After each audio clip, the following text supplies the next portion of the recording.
Hello and welcome to Planet 40k. So we're finally diving into the Dark Angel supplement. Quite late to the party with this one, better late than never. So if you're new to the channel, we're basically a review and tactics channel covering factions within the 40k game. We've done a lot of Necron stuff and Vanilla Marines. We've gone into Blood Angel, Space Wolves, Death Watch and Death Guard too. And now we want to open up to Dark Angels. So a big welcome to you guys in particular. Before we jump in, we're going to start doing some random shout outs to people in the comments. So if you have something to say, whack it in below. Maybe you disagree with the rating, or maybe you've got some crazy combo that you'd like to share. So today's shout out is Connor Lucas. We had a good bit of dialogue with the Necron Reanimator, so I welcome more of that. Also, if you are new, videos are selected in our polls by members within our Patreon service, which is done on a weekly basis. Azrael was finally selected, so if you would like to get involved in those constant power struggles behind the scenes, of which videos we're going to be doing, find our Patreon in the description, check out the page. Donations go straight into the channel, where we're currently in the process of building a studio for future battle reports. Okay, enough of the intro, let's jump into the main man of the Codex, which is Azrael. He's of course a named character, so you can only take one. He comes in at 8 power level or 170 points, which is quite a chunk of change.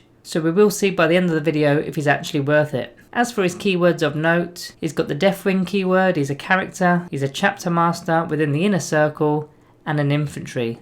So each and every one of those keywords will interact some part of the Codex in some shape or form. Unfortunately, he's not been given the Primaris keyword like Mephiston has from the Blood Angels. As for his stat line, he's got a movement of 6 inches, weapon skill 2+, ballistic skill 2+, strength 4, toughness 4, wound 6, attacks 5, leadership 9 and a 2+ save. So as you'd expect from a model of this caliber, pretty good stats and a 2+ armor save too. As for his abilities, he's got the standard marine ability of Angels of Death. Normally we don't go into too much detail about this, but as this is the first review of the Dark Angel series, I'll go through it for this video. So Angels of Death is 4 rules built within one. You've got They Shall Know No Fear to avoid any combat attrition test modifiers. You've got Bolt to Discipline, so any rapid fire bolt weapons can shoot double shots at max range as long as your infantry model remains stationary. You've got Shock Assault, which is if your unit charged, was charged or heroically intervened, they gain an additional attack per model. And finally, Combat Doctrines, which is an extra -1 AP boost to weapons depending on your battle round. So battle round 1 is the Devastator Doctrine, so heavy weapons and grenade weapons get an extra -1 AP. Battle round 2 and optionally round 3 is the Tactical Doctrine, which affects rapid fire weapons and assault weapons. And then if you didn't want round 3 to be the Tactical Doctrine, it's going to change to the Assault Doctrine for the remainder of the game,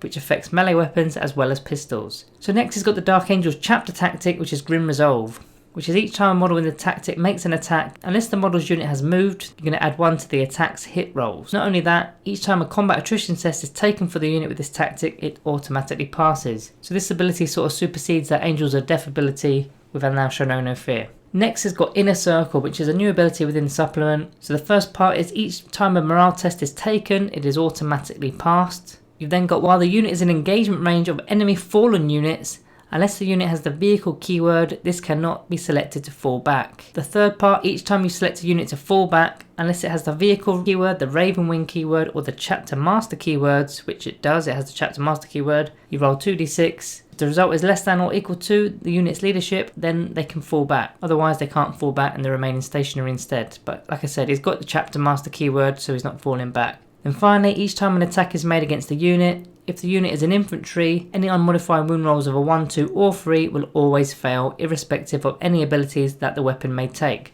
So you automatically have transhuman physiology on this guy due to him being an infantry model. The super doctrines for Dark Angels is Sons of the Lion. So this is like 3 doctrines in one, as Dark Angels are like 3 mini factions within one. Each one has its own super doctrine.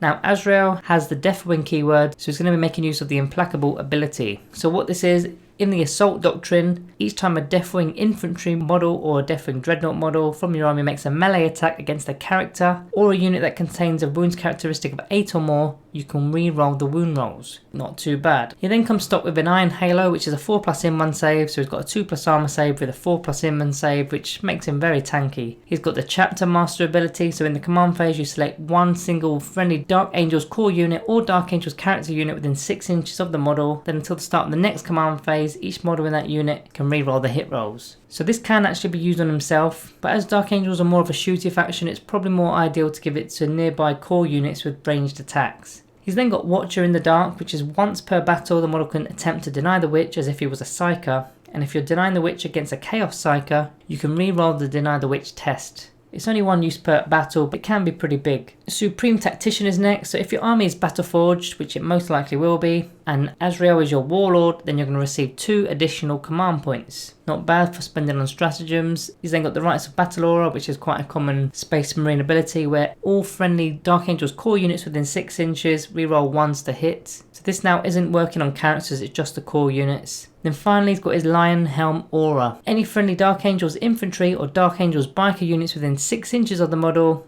can have a 4+ in-run save for ranged attacks. So this one's outrageous in my opinion. Bikers could deploy next to him, make use of it in turn 1, especially if you're not actually going first. But going on all infantry is pretty magic, especially on a gunline faction. So that's all his stats out the way and his abilities are now covered. Next we need to go into the Wargear and do a little bit of math hammer of what to expect in terms of damage. So Azrael comes stocked with the Bolt Pistol, Lion's Wrath, Sword of Secrets, and then the Frag and Crack grenades. So I'm going to put the Bolt Pistol as the grenades on the screen for you. You're not going to really see much use of these if I'm honest. As for the Lion's Wrath, this is a master-crafted ranged weapon. It's got 2 different profiles, both are 24 inches. One's Rapid Fire 1, Strength 4, -1 AP and 2 damage, which is a master-crafted bolt gun. That 2 damage in particular stands out, so it's going to take off an infantry if you get it through. Then he's got a master-crafted plasma gun, which is also Rapid Fire 1, but it's Strength 8, -4 AP and 2 damage. So the bolt gun side of the weapon is fairly good, and it goes up to -2 AP in the tactical doctrine, and you can fire double shots at full range with bolted discipline. But that master-crafted plasma gun is extremely good. Notice that there's no rolls of one that'll explode in his face, even though you're getting the supercharged stat line.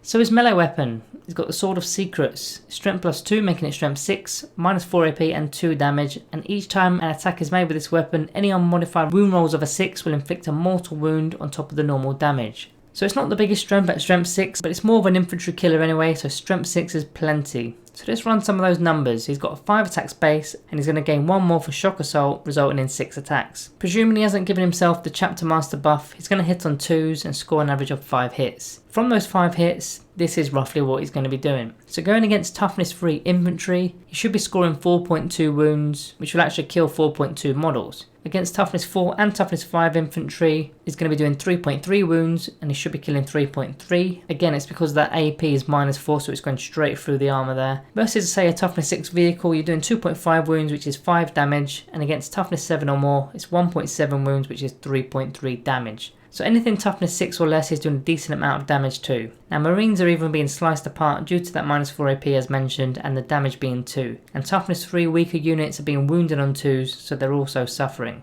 5 damage on a light vehicle is pretty good, and this will improve in the Assault Doctrine, as you can reroll the wound rolls against characters or models with 8 wounds or more. Then not only that, in the Assault Doctrine the weapon becomes a -5 AP weapon, which probably is overkill.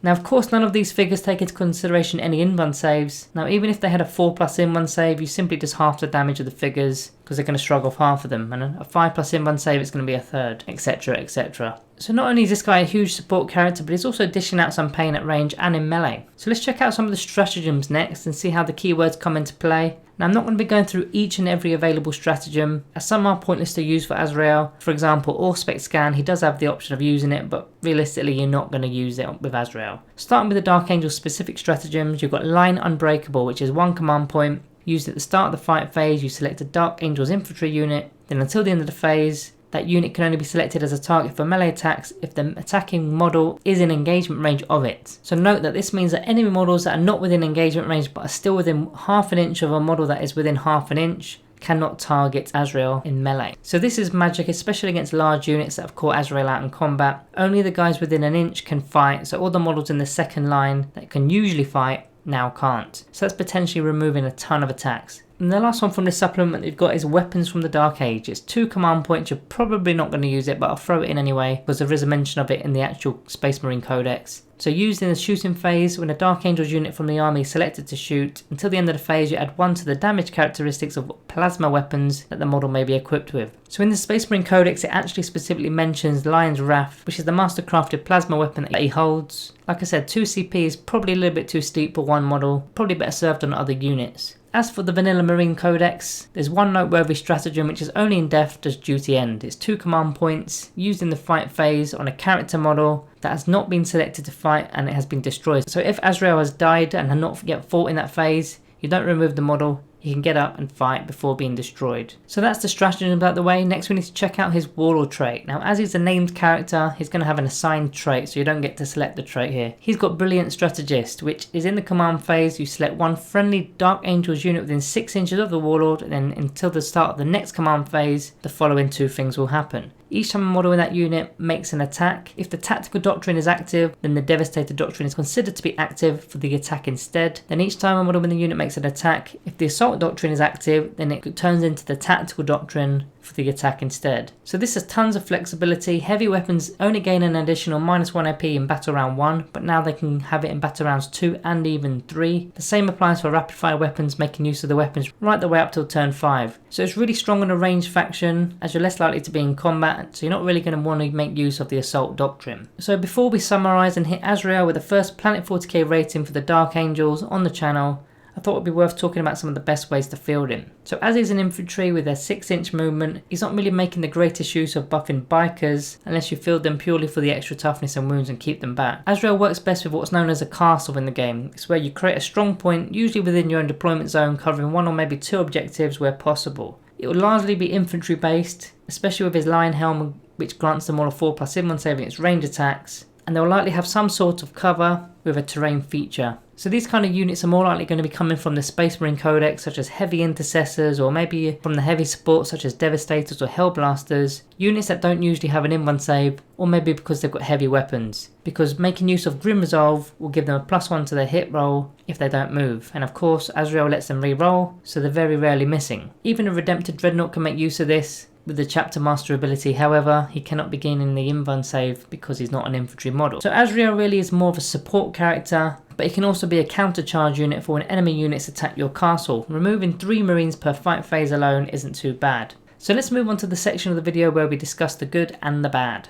Starting with the good, he's pretty tanky with a 2+ save and a 4+1 save. His weaponry is pretty decent, especially against infantry models. Just for fielding him, he's going to gift you 2 command points. He's got the Chapter Master ability and the Rites of Battle Aura to buff nearby units. He can anti-cycle once per game, which gets better against the Chaos factions. He grants a 4+1 save to all infantry and bikers within 6 inches to defend against ranged attacks, which in a way allows him to interact with both Deathwing and Ravenwing. As for the bad, he's quite a pricey character at 170 points. As he's named, you've got no option to select his Warlord trait, and likewise he can't be selecting any relics because he's named. Now he's part of the Deathwing, but it kind of feels like he isn't, as the majority of those guys have Deep Strike because they're Terminators. He's more of a Green Wing character, I'd say. Then finally, your opponent is likely to know what you're going to do with him, as he's only really got one main role, which is to castle up. So with all that being said, I'm going to be giving Azrael a Planet 40k rating of 3.5 out of 5. I think Bilal and Samael are just a better fit for either Deathwing or Ravenwing builds. But as far as a Green Wing character is concerned, he's very good. So in that sense, he's got some flexibility, but at the same time he doesn't, because he can't keep up with bikes and he doesn't have Deep Strike. Guys, before you go, if you found the video useful today, drop us a sub below. The more Dark Angel players we've got subbed to the channel would mean the more frequent the Dark Angels videos are going to get released. And also hit that like button on your exits to poke those algorithm gods. Thank you all for watching, and I'll see you in the next one.